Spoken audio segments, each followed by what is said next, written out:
సుమన్ టీవీలో మీ business promotions కోసం ఈ కింది నెంబర్ను సంప్రదించగలరు.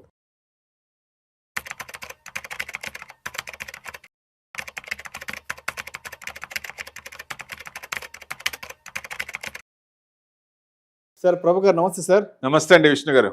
Welcome to Vishnu talks. Thank you sir, thank you for calling. So Prabhu గారు, బంగారం వెండి ధరలు తారా స్థాయికి వెళ్ళిపోతున్నాయి, దగదగ మండుతున్నాయి, దగదగ మండుతున్నాయి, ఆకాశానికి వెళ్ళిపోతున్నాయి. అంటే దానికి ఏ మాట చేర్చినా తక్కువే అన్నట్లుగా వెళ్ళిపోతున్నాయి.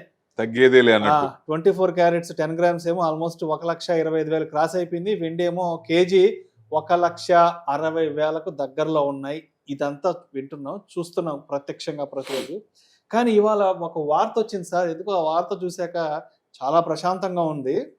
బంగారం ధరలు భారీగా తగ్గొచ్చు, రికార్డు స్థాయిలో పడిపోతాయని అంచనా, బబుల్ ఎప్పుడైనా పేలిపోవచ్చని వార్నింగ్, పసిడి 35%, వెండి 50% పడిపోయే ఛాన్స్.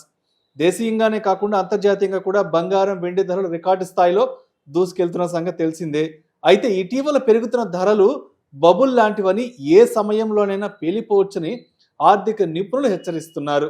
రాబోయే నెలలో బంగారంలో పెట్టుబడిని పెట్టిన పెట్టుబడిదారులు భారీ నష్టాలను ఎదుర్కొనే అవకాశాలు కూడా ఉన్నాయని ప్రముఖ వెల్త్ మేనేజ్మెంట్ సంస్థ పేఎస్ 360 CEO అమిత్ గోయల్ అన్నారు. బంగారం వెండి ధరలు రెండు రికార్డు స్థాయి నుంచి దిద్దుబాటుకు గురయ్యే అవకాశాలు ఉన్నాయంటూ కూడా ఒక సర్వే రిపోర్ట్ లాంటిది వచ్చింది. ఇది కూడా మన ఆడియన్స్కి స్క్రీన్ మీద కూడా వేద్దాము. అంటే ఇదేదో మీరు నేను చెప్పింది కాదు, మనకి ఇంటర్నెట్లో లభించిన ప్రముఖ దినపత్రికలో లభించిన సమాచారం, ఏంటి ప్రముఖ తెలుగు పత్రికలో లభించిన సమాచారం.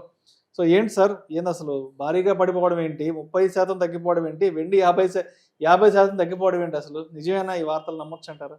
అంటే పెరగటం విపరీతంగా పెరిగింది కాబట్టి పడుతుందనే భయం ఉంటుంది కొంచెం. ఒక రకంగా గోల్డ్ కూడా ఇంత పెరిగితే క్రైమ్ రేట్ పెరుగుద్ది ఒక రకంగా, చిన్న చిన్న వాటికి. సో విపరీతంగా ఇదవుతుంది కాబట్టి ఇప్పుడు ఎక్కడ 2,000, ఎక్కడ 11,000, 12,000 గ్రాము విపరీతంగా పెరిగిపోయింది. ఇప్పుడు షాపుల్లో కూడా చూసుకోండి, ఫుట్ఫాల్ లేదు. షాపుల్లో జనం కనపడుతున్నారు కానీ అడగచ్చు, ఎవరుంటున్నారు షాపుల్లో? మన దగ్గర ఆల్రెడీ ఆర్నమెంట్స్ ఉంటే లేటెస్ట్ ఆర్నమెంట్స్ ఏమన్నా మార్చుకోవాల్సినప్పుడు అవి మార్చుకొని బ్యాలెన్స్ ఏదో కట్టాలనుకుంటే అలాంటి వాళ్ళు ఉన్నారు. కానీ ఫ్రెష్ బయింగ్ ఫుట్ఫాల్స్ తగ్గింది. సో ఇంత ఉంటే ఎవరు కొనరు. కానీ ఎందుకు ఇదివరకు మనకు గోల్డ్ పెరుగుతాయి మళ్ళీ తగ్గుతున్నప్పుడు అప్పుడు మామూలుగా రిటైల్ పరంగా పెరిగింది. కానీ ఇప్పుడు ఎందుకు అంత పెరుగుతుంది? ఇంటర్నేషనల్ మొత్తం అన్ని కంట్రీస్ కూడా డాలర్స్ రిజర్వ్స్ ఎక్కువ ఉన్నాయి ఇప్పటిదాకా. ఎప్పుడైతే ఐఆర్సి ఫామ్ అయిందో, డీడాలరైజ్ అవుతుందో, డీఫేమ్ అవుతుందో, అక్కడి నుంచి ఒక పునరాలోచిస్తున్నారు.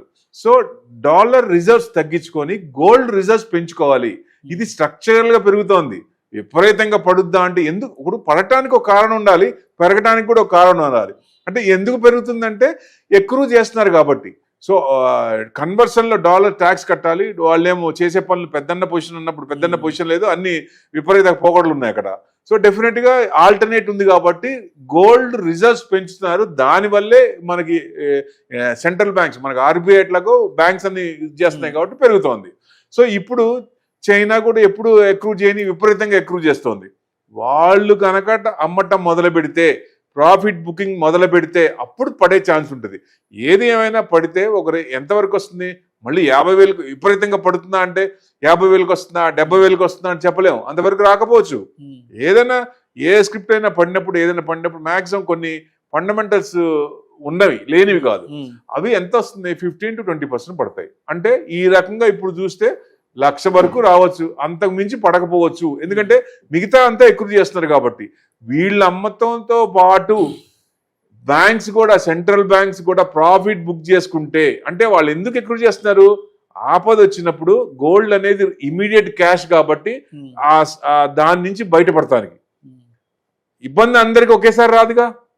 ఇప్పుడు రష్యాకి శాంక్షన్స్ వేసిన తర్వాత ఆయిల్ అమ్మపోతే ఇరుక్కునే వాళ్ళు కంటిన్యూషన్ వాళ్ళు యుద్ధం కూడా నడిచేది కాదు. ఒక రకంగా ఆయిల్ అమ్ముకోవడానికి. దానికోసం ఏం చేశారు? వాళ్ళు ఆయిల్ తక్కువ రేట్లో ఇచ్చారు.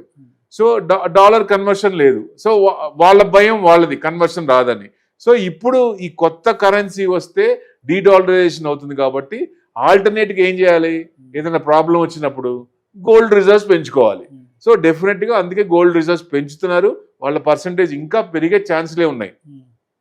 ప్రొవైడెడ్ ఇక్కడ మనం ఒకటి చూడాలి, జనరల్గా మనకు జరిగేది అసెట్ క్లాస్లో ఈక్విటీ ఇబ్బంది పడుతున్నప్పుడు, మనకి ఏదైనా నెగిటివ్ ఉన్నప్పుడు, గ్లోబల్గా అన్సర్టనిటీ ఉన్నప్పుడు, మార్కెట్లో క్లారిటీ లేనప్పుడు, డైరెక్షన్ అనేది తెలియనప్పుడు, కన్సాలిడేషన్ డౌన్ సైడ్ కన్సాలిడేషన్ ఎక్కువ నడుస్తున్నప్పుడు ఎక్కడ అసెట్ క్లాస్లో ఏం పెరుగుతుంది?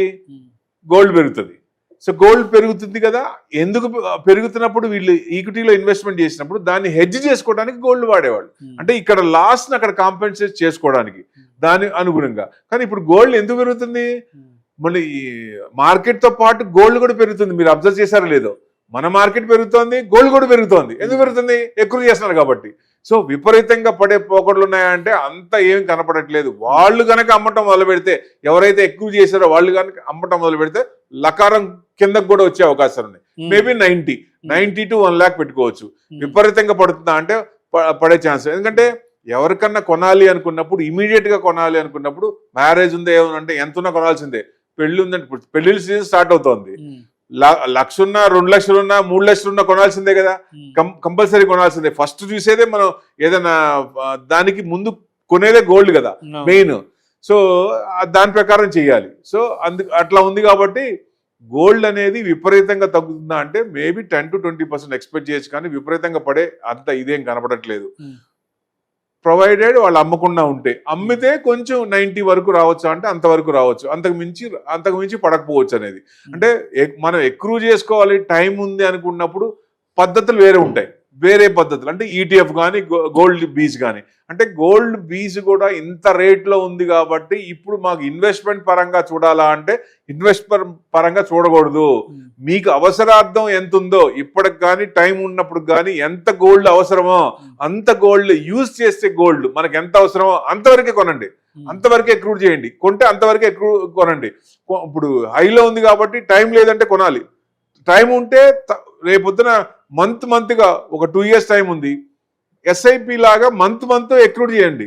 అప్పుడు ఏమవుతుంది, ఒకవేళ పడితే లోవర్ లోస్లో కొంటాం కాబట్టి మనకి యావరేజ్ రేట్ తక్కువ పడుతుంది, అది బెస్ట్. లేదా మనకి టైం ఉంటే ఈటీఎఫ్ పెట్టుకోండి, అది దాని ప్రకారం ఇది చేసుకోవచ్చు. ఈటీఎఫ్లో ఎక్స్పెన్స్ రేషియో కూడా ఉండదు, చాలా తక్కువ ఉంటుంది, నామినల్ ఉంటుంది. మామూలు ఫండ్స్లో 1.5 2.5 వరకు ఉంటుంది, అంటే ప్రాఫిట్స్లోంచి పర్సెంటేజ్ తగ్గే ఛాన్స్ ఉంటుంది, దీంట్లో ఉండదు.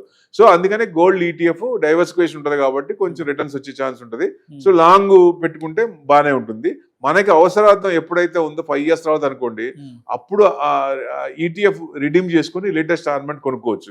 అదే ఇప్పుడు కొనుక్కుంటే నెక్స్ట్ 1 month మారిపోతున్నాయి లేవా, కొత్త ఆర్నమెంట్స్ వస్తాయి లేటెస్ట్. ఇదివరకు లాగా సంవత్సరం తర్వాత 2 ఏళ్ళ తర్వాత రావట్లేదు కదా, డే బై డే న్యూ కొత్త వస్తున్నాయి. కాబట్టి ఎప్పుడైతే అవసరం ఉందో అప్పుడు రీడీమ్ చేసుకుని లేటెస్ట్ ఆర్నమెంట్ కొనుక్కోవచ్చు. ఇన్వెస్ట్మెంట్ పరంగా గోల్డ్ చూడకూడదు. మరి ఎక్కడ పెట్టాలి? మెటల్స్ లో ఎక్కడ పెట్టాలి? Alternate silver. ఇప్పుడు ఏదైనా ఫంక్షన్ కైనా వెయిటింగ్ సిల్వర్ యూసేజ్ పెరిగిపోయింది. రిటైల్ లో ఎక్కువ మంది గోల్డ్ 12,000 13,000 ఉంటే ఎక్కడ కొంటారు? గిఫ్ట్లు ఇవ్వడానికైనా మనసు ఒప్పదు కదా. సో ఆల్టర్నేట్ ఏం కొంటారు? సిల్వర్. నేనెందుకు తగ్గాలి, దానికంటే తీసిపోనా అంటే అది సిల్వర్ కూడా పెరుగుతోంది. సిల్వర్ స్ట్రక్చరల్ గా పెరుగుతోంది. గోల్డ్ ఆర్బీఐ బ్యాంక్స్ ఎలా ఎక్కువ చేస్తున్నాయో సిల్వర్ కన్సంప్షన్ పెరుగుతోంది, ఇండస్ట్రియల్ యూసేజ్ పెరుగుతుంది కాబట్టి పెరుగుతుంది. అది మీకు 2 lakhs వరకే మొన్న అనుకుంటే ఇంకా 2 lakhs దాటే అవకాశాలే ఉన్నాయి. కన్సంప్షన్ అంటే డిమాండ్ ఎక్కువ ఉంది, మైనింగ్ తక్కువ ఉంది, ప్రొడక్షన్ లేదు. ప్రొడక్షన్ తక్కువ ఉంది, డిమాండ్ అంత లేదు. సో సప్లై డిమాండ్ ఎక్కువ ఉన్నప్పుడు రేట్ పెరుగుతూనే ఉంటుంది. ఎక్కువ యూసేజ్ ఉంది కాబట్టి 2.5 నెక్స్ట్ 5 to 10 years టార్గెట్ పెట్టుకుంటే 2.5 వరకు వెళ్ళొచ్చా అంటే ఈ లోపలే ఎప్పుడైనా రావచ్చు. ఇన్వెస్ట్మెంట్ పరంగా అయితే సిల్వర్ లో చూడటం బెస్ట్. గోల్డ్ అయితే అవసరార్థం ఎంత ఉందో దాని ప్రకారంగా చూసుకోవడం బెస్ట్. టైం ఉంటే స్టాగర్డ్ మనలో కొనటం మంచిదని. Right sir. Thank you so much Prabhu గారు.